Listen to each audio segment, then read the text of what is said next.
Hello tout le monde, j'espère que vous allez bien. On se retrouve aujourd'hui dans une nouvelle vidéo qui va être une vidéo crash test un peu mixée puisque je vais vous faire un crash test de produits Primark, sachant que chez Primark tout ce qui est fond de teint, mascara, tout ça j'ai pas trop osé prendre, sachant que les produits que j'ai là en plus ça fait un an que je les ai, ça fait un an que je dois tourner cette vidéo.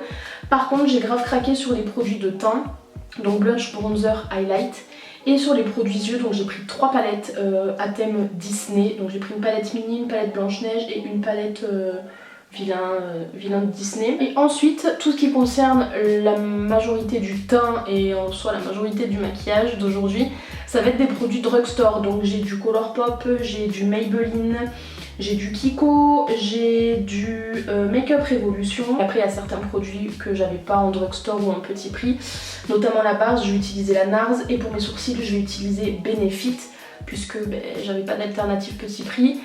Et écoutez, on va commencer de suite. Du coup, je commence par appliquer ma base. Donc ici, c'est ma base de chez NARS, la Pore and Shine Control. Comme je vous l'ai déjà répété dans plusieurs vidéos, c'est vraiment ma base préférée. Ensuite, pour le fond de teint, je viens utiliser le Fit Me de chez Maybelline en teinte 102 Fer Ivory. Ce fond de teint, j'en ai énormément entendu parler et j'avais trop hâte de le tester. Et du coup pendant le confinement j'étais sortie faire des courses et j'en avais profité pour le prendre, puisque je pensais que pendant le confinement j'allais carburer à donf au niveau des vidéos. Bon, j'ai carburé mais pas tant que ce que j'imaginais. Déjà là la caméra je trouve qu'il est grave beau et la teinte est grave bien. Je pensais qu'il serait plus foncé que ça et en fait il ressort vraiment bien. Je pense que la couvrance est modulable parce que là j'en ai pas mis des masses. Il y a une couvrance mais elle est pas énorme non plus. Bon, en même temps, c'est pas vraiment ce que je cherche avec l'été. En plus, à l'œil, comme ça, on dirait presque qu'il a un fini poudré. Bah écoutez, là j'ai mis une couche fine et je trouve que ça sublime le teint. Ça fait un rendu super naturel et super joli. Après, à tester en couche plus épaisse, voir si le rendu avec plus de matière est capable, en plus d'unifier le teint comme ici, si c'est capable du coup d'améliorer la couvrance et de vraiment camoufler toutes les petites irrégularités, toutes les rougeurs, les imperfections, etc. Mais là, franchement, je suis bluffée. Et comme je vous disais, quand on touche, après, bon, je suis désolée pour mes ongles, j'ai des ongles qui ont sauté et vu l'état de mes ongles en dessous, à mon avis, je vais attendre qu'ils tombent d'eux-mêmes les autres et je vais arrêter pendant un petit moment parce que là, ça va pas du tout. Bref, et comme je disais, quand on touche, après, ça fait un limite. Si vous n'avez pas la peau grasse, si limite vous avez une peau qui a tendance à être sèche, vous avez même pas besoin de le poudrer je pense, ou alors très rapidement en zone T, parce que ça fait un rendu qui est velouté et poudré et c'est super agréable. Bah écoutez, je suis absolument pas déçue, je suis très surprise parce que bon, tout le monde en faisait les éloges, donc je savais bien que c'était un produit qui était bon au niveau de la qualité, du résultat et tout, mais je pensais pas autant. Donc écoutez, belle découverte, je suis ravie. Ensuite je vais venir appliquer l'anti-cerne de chez Colourpop. C'est le No Filter Concealer. Je l'ai pris en teinte light. Alors cet anti-cerne, oula il est épais. Cet anti-cerne, je sais pas trop quoi en penser ni quel avis me faire, bon avant même de le tester. Puisque les avis sur cet anti-cerne sont assez mitigés. Certains le trouvent super et d'autres le trouvent un peu trop épais, qui a tendance à filer, qui a tendance à faire régresser, etc. Donc écoutez, je vais en mettre sur mes zones habituelles, on va estomper tout ça et on va bien voir. Mais déjà là, je l'aurais pensé bien moins épais que ça. Par contre la couleur à l'application, là je la trouve vachement jaune. Par contre quand on estompe, elle se blanchit un petit peu. Alors est-ce que c'est annonciateur de quelque chose qui va s'oxyder? J'en ai aucune idée. Au niveau de la texture, il ressemble vachement à mon fond de teint Dermablend de Vichy ou même le fond de teint BK que j'avais avant. Par contre je trouve qu'il blanchit énormément mon teint. J'étais moins blanche que ça juste avec le fond de teint tout à l'heure. Alors que pourtant je vous assure que sur ma peau, quand je l'ai appliqué, il paraissait vachement jaune. Donc déjà là, mon avis à chaud avant de le poudrer, c'est que vous voyez, j'ai fait mes yeux limite en premier, j'ai fait mon menton, les ailes du nez, après j'ai fait mes yeux et juste le temps de faire mon front, je trouve qu'il commence déjà un petit peu à filer dans les ridules. Je sais pas si vous allez bien voir, mais il commence déjà à filer un petit peu en fait. Donc juste avant de le poudrer, je vais venir le relisser avec le Beauty Blender. Pour poudrer, je vais venir utiliser ma Bake and Finish de chez Makeup Revolution en format poudre libre, du coup pour faire mon baking comme d'habitude. Et ensuite pour le reste du teint, c'est un petit peu effacé, mais je vais venir prendre la Bake and Blot de chez Makeup Revolution. Bon, ça après, c'est des produits que je connais déjà et que j'aime beaucoup. Pour mon baking, comme d'habitude, après quelques minutes, je viens du coup estomper tout ça et en plus je prends ma poudre compacte. Et je fais des mouvements circulaires dans les deux sens, comme ça je trouve que ça lisse mieux la peau, ça fait plus un effet lissé. Là, je pense que vous le voyez à la caméra. Je sais pas si c'est du fait que je viens de poudrer ou si c'est lié à autre chose. Mais là, je trouve que l'anti-cerne est moins blanc que tout à l'heure. Je pense qu'il s'est un petit peu oxydé parce que ouais, j'ai le dessous de l'œil qui est vachement moins blanc. Il est plus, il a plus un petit côté jaune slash neutre. Par contre, l'anti-cerne marque vachement les zones de sécheresse. C'est-à-dire que là, j'ai une zone de sécheresse, je savais même pas qu'elle était là. Juste ici en fait, là, je sais pas si vous allez le voir ici. Mais j'ai une petite zone de sécheresse. Par contre, je sais pas si vous pouvez le voir, mais l'anti-cerne, même si je l'ai lissé avant de le poudrer, il file un petit peu dans les ridules. Donc si vous avez tendance à avoir le dessous des yeux vachement marqué avec pas mal de ridules de tout, je vous le recommande pas forcément parce que ça va vous filer dedans toute la journée. Là j'ai pris cette palette là, apparemment c'est en collaboration avec Jenna Frumes, se présente comme ceci. Je vais juste utiliser le bronzer puisque l'highlighter je sens qu'il va être beaucoup trop foncé. Je vais y aller doucement au début parce que s'il est énormément pigmenté, j'ai pas envie de faire de taches. Donc voilà ce que ça donne. Alors je le trouve très joli, il se diffuse vachement bien parce que vous avez vu j'ai pris un pinceau très plat et au début j'ai fait une trace, mais après à force d'estomper, de le travailler et tout, je trouve qu'il se diffuse vachement bien. Il fait pas de taches, il tache pas le teint. Je le trouve vachement pigmenté quand même. Pour comparer, j'ai un bronzer de chez MAC et je le trouve bien moins pigmenté que celui-ci. Alors qu'il est même pas gelé sur le dessus, il est vraiment normal et je le trouve moins pigmenté que celui-là. Par contre, ce que je lui reproche, c'est qu'il est un peu trop chaud à mon goût. Je sais pas si vous voyez la caméra, vous allez le ressentir, mais dans la réalité, je le trouve légèrement orangé. Dans le packaging, il paraît froid, mais en réel, je trouve qu'il est un petit peu orangé. Je pense que vous le voyez. Enfin, si au montage, c'est comme dans le retour, vous verrez qu'il est un petit peu orangé. Et ensuite, toujours dans la même collection, je viens prendre le Blush and Highlight, présente comme ceci. Et je me demande si je vais pas mélanger les deux highlighters. On va voir, mais en tout cas là on va commencer par le blush. À vue d'œil, je l'avais pris parce que je trouve qu'il ressemble vachement à l'Orgasm de chez NARS, puisque c'est un blush qui est corail avec des micro paillettes dorées. Donc j'ai trop hâte de voir ça. Je sais pas si vous voyez quelque chose. En fait j'ai l'impression qu'il n'y a que les micro paillettes qui se déposent alors que je frotte fort le pinceau à l'intérieur. J'ai l'impression qu'il n'y a que de la micro paillette qui se dépose. En fait la couleur du blush elle est un petit peu en transparence. Du coup voilà le rendu. Je vais vous faire un petit zoom pour vous montrer quand même de plus près. En fait je sais pas si vous allez voir, mais il y a énormément de micro paillettes qui se sont déposées. Par contre la couleur du blush elle est vachement en transparence. En fait le truc c'est que pour que vous à la caméra vous puissiez le voir, il faut que j'en mette énormément, sauf que dans la vraie vie bah, du coup ça fait deux énormes taches. Pour l'highlighter, ce que je vais faire c'est que je vais venir mélanger les deux highlighters des deux palettes, donc celui-ci qui est très blanc et celui-ci qui est assez bronze, parce que j'ai peur que le blanc soit un peu trop blanc et que le bronze soit un peu trop bronze. Ce que je vais faire avant de les mélanger, c'est que d'un côté je vais appliquer le clair et de l'autre côté je vais appliquer le bronze et après je rajouterai l'autre de l'autre côté et inversement. Il est beau! Bon, en caméra déjà il ressort bien. Ouais, il est foncé quand même. Il ressemble un petit peu, il a des airs du So Hollywood d'Anastasia Beverly Hills, celui-ci. Alors, l'espèce de blanc, au final, c'est un champagne hyper irisé et hyper brillant. Et celui-ci, il fait une espèce de doré, de doré assez cuivré. Mais il est moins foncé que ce que je pensais, il ressort moins foncé qu'en caméra. Par contre celui-ci c'est un highlighter que personnellement je pourrais mettre qu'en été parce qu'en hiver ça me ferait une grosse tache marron en fait. Donc écoutez, mon avis sur ces deux palettes est un petit peu mitigé puisque les highlighters sont vraiment canons et très pigmentés. Par contre le bronzer est très bien, mais À prendre avec des pincettes, sachez que celui-ci en tout cas de ces palettes là est un petit peu orangé. Et le blush, il est transparent en fait, la couleur est transparente. Par contre vous avez toutes les micro paillettes qui se déposent, donc au bout du compte à tester en tant que top coat. Donc par dessus un autre blush qui lui serait mat pour apporter un petit peu de paillettes.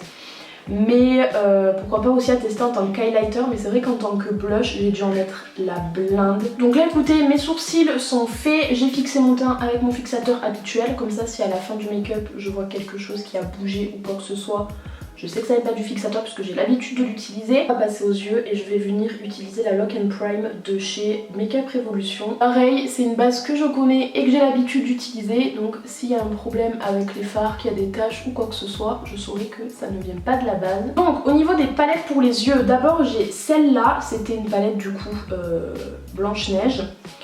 Hop. À l'intérieur vous avez un petit miroir. Et ensuite on a la palette qui se présente comme ceci. Comme vous pouvez voir, on est plus sur des harmonies neutres, rosées, voire roses. On a quelques bleus par-ci par-là. Et au niveau des finis, on a soit une espèce de métallique pailleté, soit du mat. Ensuite j'ai pris celle-ci, donc c'était une mini. Et à l'intérieur on a deux blushs, donc un blush satiné, un blush mat.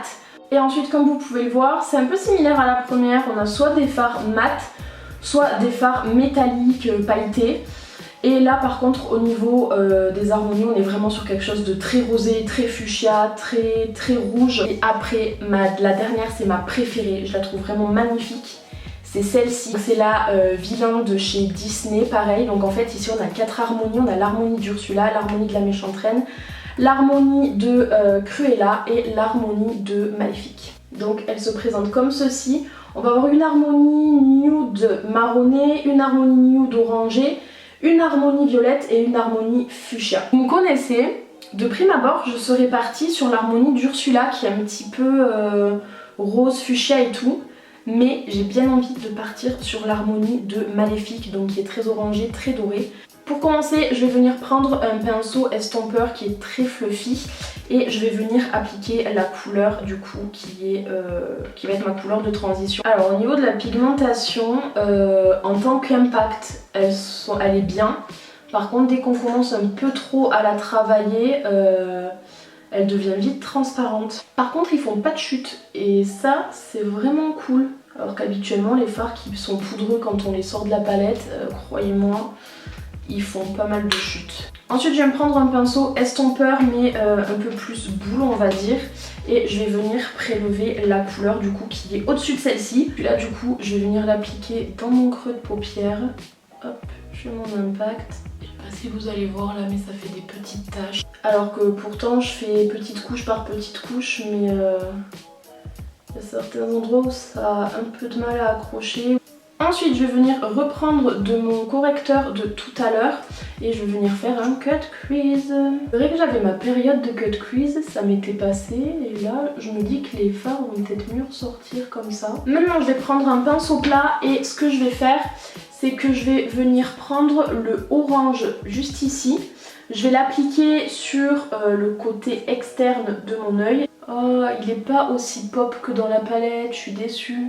Donc j'applique ça très grossièrement puisque de toute façon sur ma paupière mobile je vais venir mettre d'autres couleurs et qu'en plus celle-là je vais venir la dégrader. Au plus on estompe, au plus le fard foncé prend le dessus sur le fard clair et au plus le fard clair devient transparent. Ensuite je vais venir prendre le fard orange pailleté qu'il y a juste ici et je vais venir essayer de le superposer au orange que j'ai déjà appliqué. Alors le orange pailleté c'est plus une espèce de cuivré. Ah lui par contre il fait des chutes d'enfer et en plus il ne tient absolument pas sur la paupière. Au doigt il s'applique mieux, par contre il fait toujours autant de chutes. Et pour terminer je vais venir prendre la couleur du centre que je vais appliquer sur mon arcade sourcilière, dans mon creux de paupière et sur le restant de ma paupière. Vu que c'est la même texture que l'autre, j'espère que celui-là va mieux s'appliquer au pinceau. En fait la couleur en soi elle s'applique. Mais le lumineux du fard il n'est pas autant lumineux sur la paupière que ce qu'il est dans le fard. Du coup pour avoir le côté lumineux vraiment comme dans la palette, faut l'appliquer au doigt de toute façon. Par contre essayer de dégrader deux fards métalliques au doigt, c'est pas ce qu'il y a de plus agréable. Mais bon, comme les textures du coup sont un petit peu crémeuses, c'est plus facile en tout cas de les dégrader entre eux que de dégrader les fards mat. Je suis grave fan. Bah écoutez, je vais faire mon ras de cils. Là du coup je vais venir mettre du crayon dans ma muqueuse, donc je vais faire un dégradé de orange et de jaune. Le orange je vais l'appliquer du coup du côté externe et le jaune dans le côté interne. Une fois que c'est terminé, je vais appliquer mon mascara de chez Kiko. C'était le mascara de la collection Gold Waves. Je sais, je l'ai toujours, la collection Gold Waves date d'il y a 2 ans. Il a toujours pas d'odeur et il fait toujours bien le taf et j'ai pas eu de problème jusque là. Donc ma foi, tant que ça fonctionne et tout, je ne m'affole pas. Honnêtement, c'était un de mes mascaras préférés. Et je trouve que c'est un bon dupe, c'était une bonne alternative au Better Than Sex. Et maintenant la dernière touche, il s'agit des rouges à lèvres, c'était les rouges à lèvres de l'édition Blanche-Neige. Il y en avait plus que ça dans le coffret mais je crois que j'en avais donné 2 à Audrey. Du coup il y a un rose, un vieux rose, un rouge et un espèce de pêche. Déjà il est très crémeux, j'aime pas du tout la couleur. Oh là là. Du coup je l'applique à l'arrache puisque je vais l'enlever. La couleur est très jolie mais sur des peaux qui sont plus bronzées que moi parce que là il est trop vif en fait, il est trop orangé, ça me va pas du tout. Ah bah t'as intérêt d'avoir un bon démaquillant parce que... Appliquer le pêche, j'espère qu'il va bien ressortir parce que ça m'a grave taché. Je me demande si c'est pas parce que j'ai l'habitude de mettre du gloss en fait, que je trouve du coup qu'un rouge à lèvres qui n'est pas mat, donc un rouge à lèvres classique crème, du coup ça me choque et je trouve ça fade. Je me demande si ça vient pas de ça. Je vais mettre le gloss de chez Kiko par dessus, c'est celui que je vous ai présenté dans ma dernière vidéo haul. Il est juste canonissime. Ben là vous voyez ça va mieux, ça me choque moins. Je pense vraiment que c'est le fait que maintenant je suis habituée à mettre du gloss tout le temps. Du coup voilà le rendu final, ce que ça rend.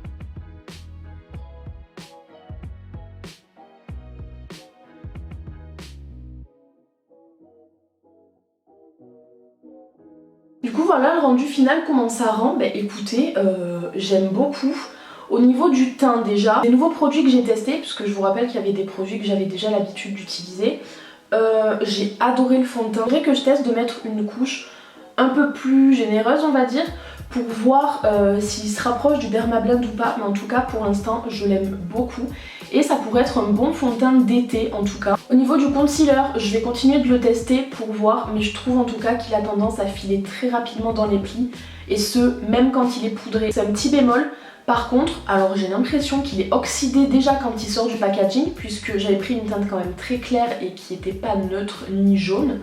Et à l'application je trouve que ça ressortait vachement jaune et vachement neutre. Et après ça a blanchi d'un coup, ça m'a blanchi tout le teint. Du coup j'ai dû un peu essayer d'équilibrer avec le bronzer. Concernant les palettes comme ça pour le teint, elles étaient au prix de 4 €. Très honnêtement pour 4 € vous pouvez grave les acheter. Parce que elles sont vraiment canon et même au niveau de la pigmentation on est vraiment pas mal.